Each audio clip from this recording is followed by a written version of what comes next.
Unang fertilizer plant sa Pilipinas itatayo na. Color-coded stickers sa agri-trucks ipatutupad. Si Elijah Canla sa detalye live. Rise and shine, Elijah. Rise and shine, Audrey. Mawawakasan na nga ang dekadang pag-aangkat ng Pilipinas sa mga abono dahil sa planong pagpapatayo ng kauna-unahang fertilizer plant sa bansa ngayong taon na mas magtitiyak sa mas ligtas, mas masustansya at mas murang pagkain para sa bawat pamilyang Pilipino. Layunin ng proyektong ito na solusyonan ang tumataas na presyo ng abono sa buong mundo dahil sa nagpapatuloy na tensyon sa Middle East. Binigyan diin ng Department of Agriculture o DA na may basbas na ang pag-aaral para sa sariling produksyon ng abono sa Pilipinas. Sumasailalim na sa masusing pagpaplano at feasibility study ang nasabing proyekto para masigurong matagumpay ang operasyon nito. Inaasahang maaaprubahan ang proposal ng proyekto sa loob ng 2 linggo para masimula na ang pagtatayo ng planta sa susunod na taon.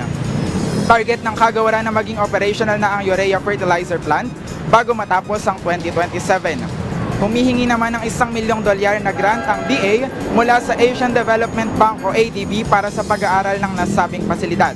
Sa kasalukuyan ay nakikipag-ugnayan muna ang kagawaran sa mga bansa gaya ng Malaysia, Indonesia at Brunei para sa pagkuha ng supply ng abono.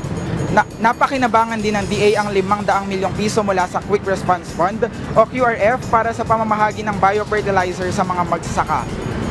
Samantala ay target din ng kagawaran na maglabas ng mga secure identification at color-coded stickers para sa mga agricultural trucks simula Hunyo. Ipinaliwanag ng DA na makatutulong ito para mapabilis ang pagbibigay ng subsidy sa mga transporter ng produkto. Maglalaman ng sticker ng security seal, plate number, hotline at label na nakalagay na do not delay. Magsisilbi ring gabay ang kulay ng sticker para malaman kung ang lamang produkto ng mga trucks ay bigas, mais, isda o karne. Makikita naman sa security seal ang detalye ng pinagmula ng produkto at kung saang uri ng kalakal ang dala nito kapag na-scan. Inaasahang magiging mas maayos ang sistema ng distribusyon ng pagkain sa bansa sa pamamagitan ng mga makabagong identifier na ito. We have to improve our system. Baka itong gamitin namin ay itong food lane program na rin na ito. So we're looking at 1 to 2 months of implementing this. That should be enough to make this work. Sa tulungan ng mga color-coded stickers na ito, mas mapaprioridad ang pagdadala ng sariwang ani at mas mapapadali ang pagtukoy ng kagawaran kung anong uri ng kargamento ba ang dala ng mga accredited agri-vehicles. Audrey.